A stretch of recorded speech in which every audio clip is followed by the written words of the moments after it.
সীমানা পিলার জটিলতার অজুহাতে রাজধানীতে নদী দখল, ব্যক্তিগত জমি নদীতে বিলীনের অভিযোগ ভিত্তিহীন বলছে কর্তৃপক্ষ।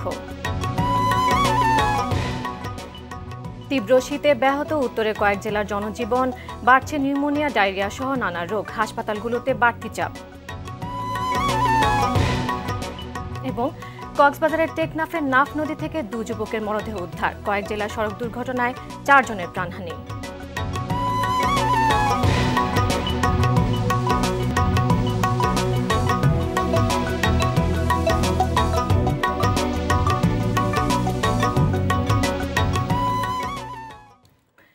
আসসালামু আলাইকুম, স্বাগত আরটিভির জেলা সংবাদে। শুনছিলেন শিরোনাম, পুরো সংবাদ আপনাদের সঙ্গে আছি আমি নীরা ফেরদৌস।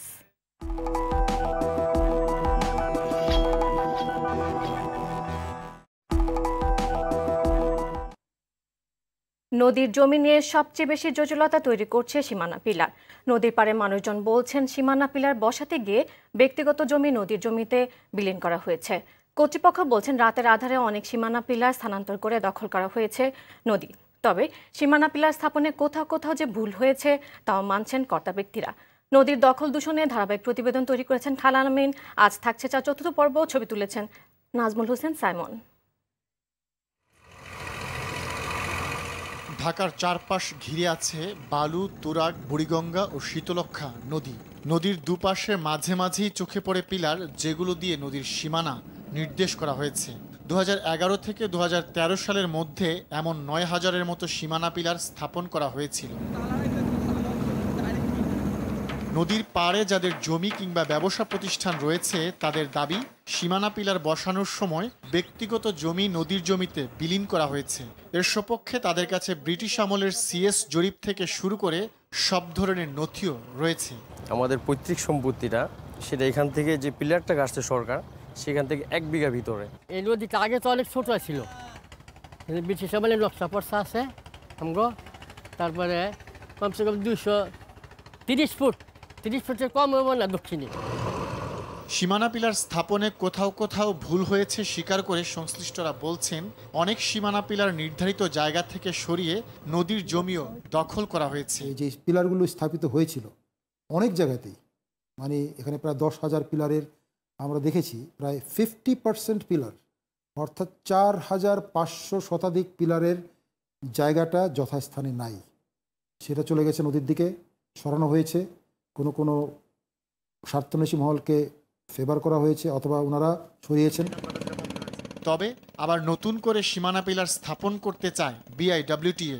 এজন্য 156 কোটি টাকার একটি প্রকল্প হাতে নেওয়া হয়েছে, যার মাধ্যমে 10,400 পিলার বসানো হবে। এবার আমরা প্রত্যেকটা পিলার 65 থেকে 70 ফুট পাইলিং করে তার উপরে পিলার স্থাপন করবো, যেন সেটাকে কেউ সরাতে না পারেন। সেটা আমি আশা করি সেই সুযোগ আর থাকবে না, সরিয়ে নেওয়ার সুযোগটা কিন্তু থাকছে না। 2022 সালের মধ্যে নতুন সীমানা পিলার স্থাপনের কাজ শেষ করতে চায় বিআইডব্লিউটিএ।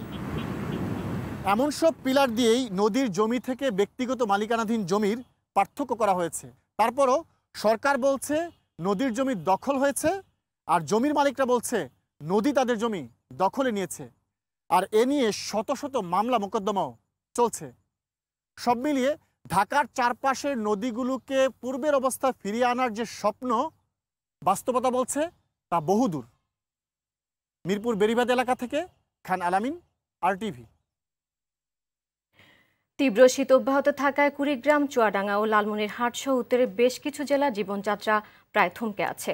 শীতে কাঁপছে উত্তরের জেলা কুড়িগ্রাম। আজ সকালে সর্বনিম্ন তাপমাত্রা রেকর্ড করা হয়েছে 7.8 ডিগ্রি সেলসিয়াস। গেল 6 দিন থেকে চলছে শীতের তীব্রতা। ছিন্নমূল মানুষ খড়কুটো জ্বালিয়ে শীত নিবারণের চেষ্টা করছেন। এদিকে ইরি বোরো মৌসুমে চাষ সময় মতো শুরু করতে পারছেন না কৃষক। চুয়াডাঙ্গাও জেঁকে বসেছে হাড় কাঁপানো শীত। এ জেলায় মৃদু থেকে মাঝারি শৈত্যপ্রবাহ অব্যাহত রয়েছে। দিনে দিনে তাপমাত্রা হ্রাস পাওয়ায় বিপর্যস্ত হয়ে পড়েছে জনজীবন। মেহেরপুর, পঞ্চগড়, ঠাকুরগাঁও শীতে বিপর্যস্ত জনজীবন।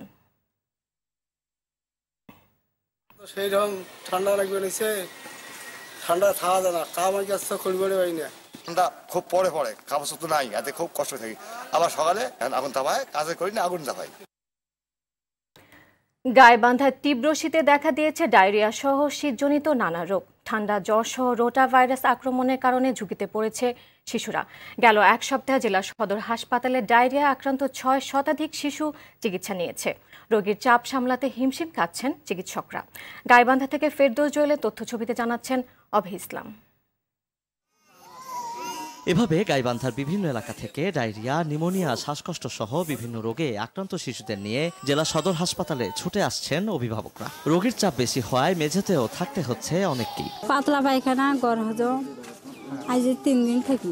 আর হলো শ্বাসকষ্ট আছে আর বমি আছে। 3 দিন থেকে পাতলা পায়খানা আর হলো বমি বদ্ধ হয়েছে, পাতলা পায়খানা কিছুটা কমছে। এবার শীতের শুরু থেকেই শিশুরা ডায়রিয়া আক্রান্ত হয়ে হাসপাতালে ভর্তি হচ্ছে। হাসপাতালে চিকিৎসকরা জানান তাদের প্রয়োজনীয় চিকিৎসা দেওয়া হচ্ছে। ভাইরাসের এগেনস্টে কোনো অ্যান্টিবায়োটিক কাজ করে না, কাজেই ডায়রিয়াগুলো ওই প্রথমে বমি নিয়ে আসে, পরে পাতলা পায়খানা হয় এবং একটা নির্দিষ্ট কোর্সের পরে তারা নিজেরা এমনি থেকে ভালো হয়ে যায়। প্রতিদিন ডায়রিয়া নিয়ে অন্তত 40 জন শিশু হাসপাতালে ভর্তি হচ্ছে। একই সঙ্গে বহির্বিভাগেও 40 থেকে 50 জন চিকিৎসা নিচ্ছে বলে জানায় হাসপাতাল কর্তৃপক্ষ। কোনো মতে যেন বাচ্চাদের ঠান্ডা না লাগে। ডায়রিয়া ম্যাক্সিমাম কারণ রোটা ভাইরাস, 50% রোটা ভাইরাস দিয়ে হয়। এটা আমাদের ভালো হতে 2-4 দিন সময় লাগে, এটা আমরা তাদের কাউন্সিলিং করে বুঝাই দিই। তবে ডায়রিয়া, নিউমোনিয়া সহ বিভিন্ন শীতজনিত রোগ থেকে শিশুদের রক্ষায় অভিভাবকদের আরো সচেতন হওয়ার পরামর্শ দেন চিকিৎসকরা। অভি ইসলাম, টিভি। আগামী 28 ফেব্রুয়ারির মধ্যে ভূমি মন্ত্রণালয়ের অধীনে ইউনিয়ন ভূমি অফিস থেকে শুরু করে মন্ত্রণালয় পর্যন্ত সব কর্মকর্তা কর্মচারীকে সম্পদের হিসাব জমা দিতে হবে। দুপুরে চট্টগ্রামে সাংবাদিকদের সঙ্গে মত বিনিময় সভায় এই নির্দেশনা দেন ভূমিমন্ত্রী সাইফুজ্জামান চৌধুরী জাবেদ। শিগগিরই এ বিষয়ে লিখিত পরিপত্র জারি করা হবে বলেও জানান তিনি। ভূমিমন্ত্রী বলেন, স্বচ্ছতা আনতে সব ভূমি অফিস সিসিটিভির আওতায় আনা হবে। থাকবে ভয়েস রেকর্ডের ব্যবস্থা। সব কার্যক্রম মন্ত্রী, সচিব সহ নির্দিষ্ট পদস্থ কর্মকর্তারা মনিটরিং করবেন। কর্ণফুলীর দুপারে সব অবৈধ স্থাপনা উচ্ছেদ করা হবে বলেও জানান মন্ত্রী। মন্ত্রণালয়ে যারা আছেন টপ টু বটম সবার সম্পত্তির হিসাব আগামী 28 ফেব্রুয়ারি 27 ফেব্রুয়ারির মধ্যে জমা দিতে হবে। এখন এখান থেকে বসে আমি সিদ্ধান্ত দিলাম। মেয়েদের স্কুলে কলেজে না পড়ানোর আহ্বানকে হেফাজত আমিরের ব্যক্তিগত অভিমত বলে মন্তব্য করেছেন শিক্ষা উপমন্ত্রী ব্যারিস্টার মুহিবুল হাসান চৌধুরী নফেল। তিনি বলেন, এই বক্তব্য রাষ্ট্রীয় নীতির সঙ্গে সামঞ্জস্যপূর্ণ নয়। সকালে চট্টগ্রাম নগরীর চশমাহিলে নিজ বাসায় সাংবাদিকদের সঙ্গে মত বিনিময় সভায় এসব কথা বলেন তিনি। শুক্রবার চট্টগ্রামের হাটহাজারী উপজেলার দারুল উলুম মইনুল ইসলাম মাদ্রাসা বার্ষিক মাহফিলে মেয়েদেরকে স্কুল কলেজে না দিতে এবং দিলেও সর্বোচ্চ ক্লাস 4 বা 5 পর্যন্ত পড়ানোর জন্য আহ্বান জানান আহমদ শফিক। উপমন্ত্রী নফিল বলেন, সংবিধান অনুযায়ী অসাম্প্রদায়িক ও ধর্মনিরপেক্ষ কারিকুলাম প্রয়োজন।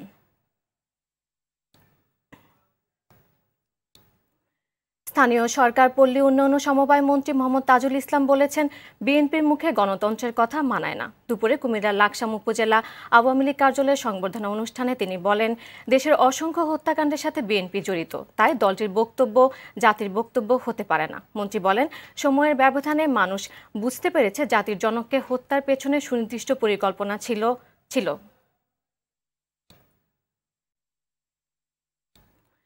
কক্সবাজারের টেকনাফের নাফ নদীর রঙ্গিখালী পয়েন্ট থেকে 2 যুবকের গুলিবিদ্ধ মরদেহ উদ্ধার করেছে পুলিশ। সকালে ওই 2 যুবকের মরদেহ উদ্ধার করা হয়। তাদের কোমরে বাঁধা অবস্থায় প্রায় 50,000 পিস ইয়াবা ট্যাবলেট পাওয়া গেছে। তবে মরদেহের পরিচয় এখনও শনাক্ত করা যায়নি। তবে পুলিশের ধারণা করেছে তারা রোহিঙ্গা যুবক ও ইয়াবা ব্যবসায়ী। তাদের শরীরে গুলির চিহ্ন রয়েছে বলেও জানান পুলিশ। মরদেহ উদ্ধার করে ময়নাতদন্তের জন্য কক্সবাজার মেডিকেল কলেজ হাসপাতালে পাঠানো হয়েছে।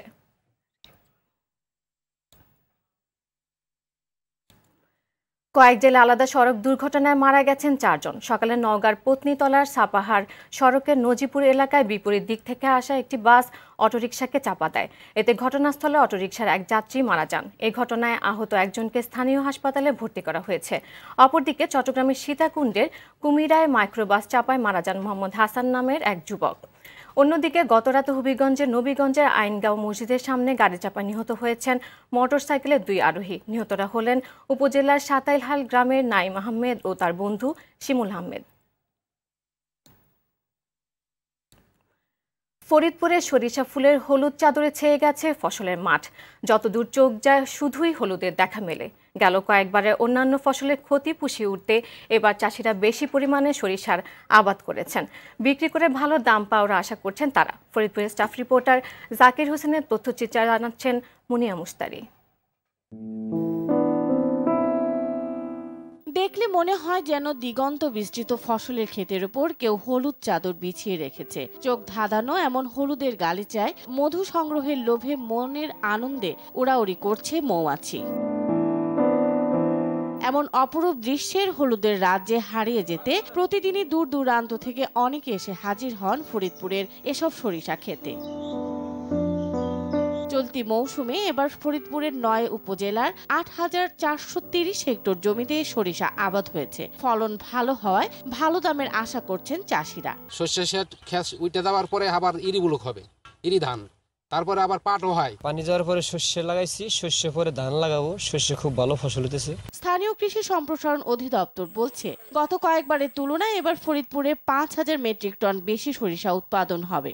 ফরিদপুর জেলায় এবছর প্রায় ৮,৪৩০ হেক্টর জমিতে সরিষার আবাদ হয়েছে, যা গত বছরের তুলনায় প্রায় ১,০০০ হেক্টর বেশি। বাংলাদেশ সরকারের পক্ষ থেকে আমরা এই ফরিদপুর জেলাতে ৪,৫০০ জনকে প্রণোদনা হিসাবে সরিষার বীজ, সার প্রদান করা হয়েছে। এবছর সরিষার বাম্পার ফলন হওয়ায় গত কয়েকবারের ফসলের ক্ষতি পুষিয়ে ওঠার স্বপ্ন এখন ঝিলিক দিচ্ছে এ অঞ্চলের চাষিদের চোখে মুখে। মুনিয়া মুস্তারি, আরটিভি।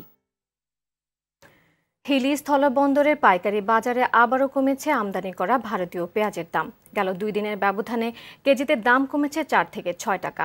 সপ্তাহের ব্যবধানে দাম কমেছে কেজিতে ৮ টাকা। গেল বুধবার যে পেঁয়াজে প্রতি কেজিতে বিক্রি হয়েছে ১৪ থেকে ১৫ টাকা দরে, আজ তা বিক্রি হচ্ছে প্রতি কেজিতে ৯ থেকে ১১ টাকা দরে। এবার জেলা পর্যায়ে আরও কয়েকটি খবর জানাচ্ছেন মাসুদ মুস্তাহিদ।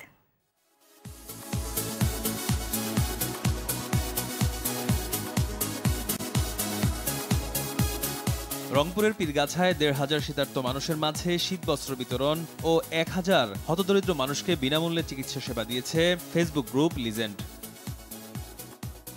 রাস্তাঘাটের উন্নয়নের চেয়ে মনের উন্নয়ন জরুরি। বাগেরহাট ২ আসনের নবনির্বাচিত সংসদ সদস্য শেখ তন্ময় একথা বলেছেন। সকালে বাগেরহাট সদর উপজেলায় এক মতবিনিময় সভায় তিনি একথা বলেন। সাবেক রেলমন্ত্রী মুজিবুল হক এমপিকে সংবর্ধনা জানিয়েছে স্থানীয় নেতাকর্মীরা। এ সময় মুজিবুল হক কমপ্লেক্স মাঠ নেতাকর্মীদের মিলন মেলায় পরিণত হয়। অবৈধ বালু উত্তোলন বন্ধে গাইবান্ধার গোবিন্দগঞ্জে মানববন্ধন করেছে এলাকাবাসী।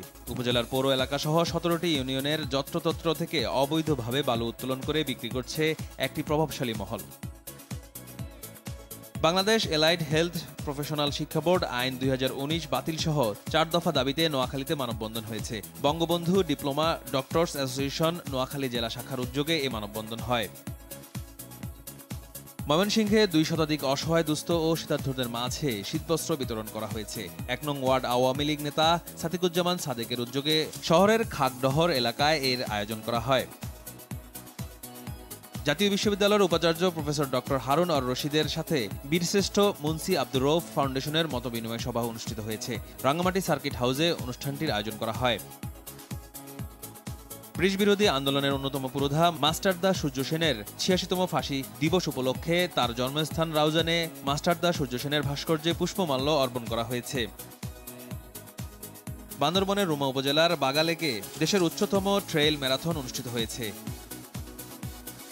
জাহাঙ্গীরনগর বিশ্ববিদ্যালয়ের ৪৮তম প্রতিষ্ঠাবার্ষিকী আজ। নানা আয়োজনের মধ্য দিয়ে দিনটি পালন করছে জাহাঙ্গীরনগর বিশ্ববিদ্যালয়। সাভারে সন্ত্রাস, চাঁদাবাজি, জমি দখল ও তৈরি পোশাক শিল্পে অস্থিতিশীলতায় লিপ্তদের ছাড় দেওয়া হবে না বলে হুঁশিয়ার করে দিলেন ত্রাণ ও দুর্যোগ প্রতিমন্ত্রী ডাক্তার এনামুর রহমান। টেকনাফে ইয়াবা ব্যবসায়ীদের আলোর পথে ফিরতে ৫ দিনের সময় দিয়েছেন সাবেক এমপি বদি। টেকনাফ চৌধুরীপাড়ায় নিজ বাড়িতে এক মতবিনিময় সভায় তিনি এসব কথা বলেন।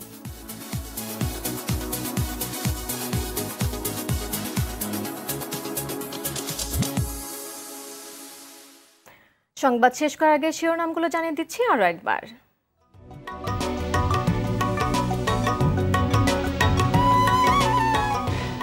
সীমানা পিলার জটিলতার অজুহাতে রাজধানীতে নদী দখল, ব্যক্তিগত জমি নদীতে বিলীনের অভিযোগ ভিত্তিহীন বলছে কর্তৃপক্ষ। তীব্র শীতে ব্যাহত উত্তরের কয়েক জেলার জনযাত্রা, জীবনযাত্রা বাড়ছে নিউমোনিয়া, ডায়রিয়া সহ নানা রোগ, হাসপাতালগুলোতে বাড়তি চাপ। এবং কক্সবাজারের টেকনাফের নাফ নদী থেকে 2 যুবকের মরদেহ উদ্ধার, কয়েক জেলায় সড়ক দুর্ঘটনায় 4 জনের প্রাণহানি।